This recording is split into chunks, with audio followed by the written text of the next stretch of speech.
This is for Harris Farms Nurture Right 360 Incubator. I have had no real problems with it so far. I did see 2 reviews that showed that the fan cover, this plastic piece right here, is, I'll show you right here, this piece right in there. The holes are big enough for the chicks to fit through, as you can see with this picture.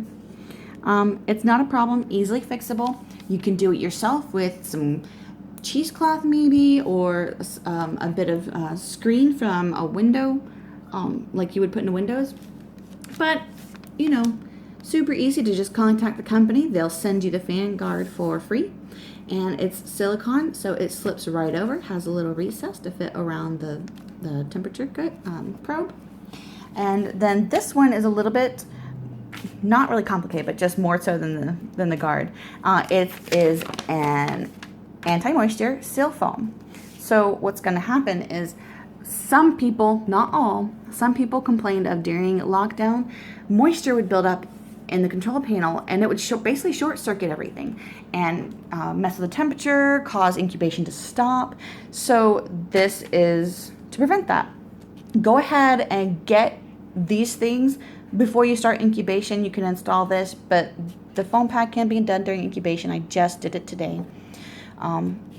The instructions are very clear. You don't have to worry about anything. What I had a problem with was this notch right here.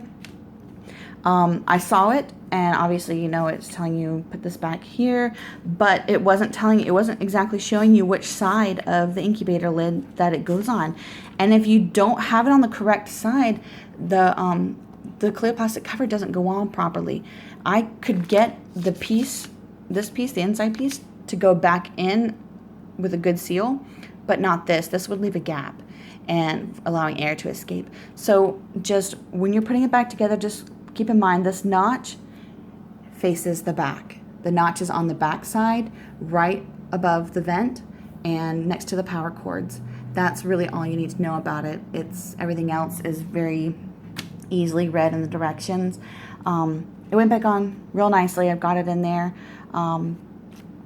You do have to kind of put the screws that go back in here. They send you 3 longer ones. You do have to put them in by hand.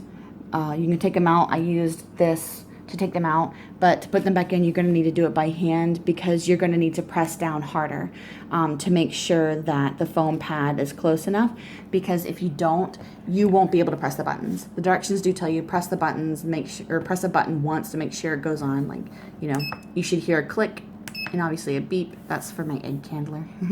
And it's not a big deal. So super easy. Just the problem I had was the notch needs to go at the back above the vent. And then that means that this piece goes in nicely and your clear plastic cover goes in with no gaps. And that's it. Everything else has been great so far, and I will keep you updated on this page about my incubation. These are lovely little Cerama eggs, and I need to fix that one in the back there. He's an oblong egg, so he keeps doing that. But all the others are fine. They do wiggle around some because they are so tiny, as you can see. My smallest egg is that white one in the back there. Super tiny, but so far so good.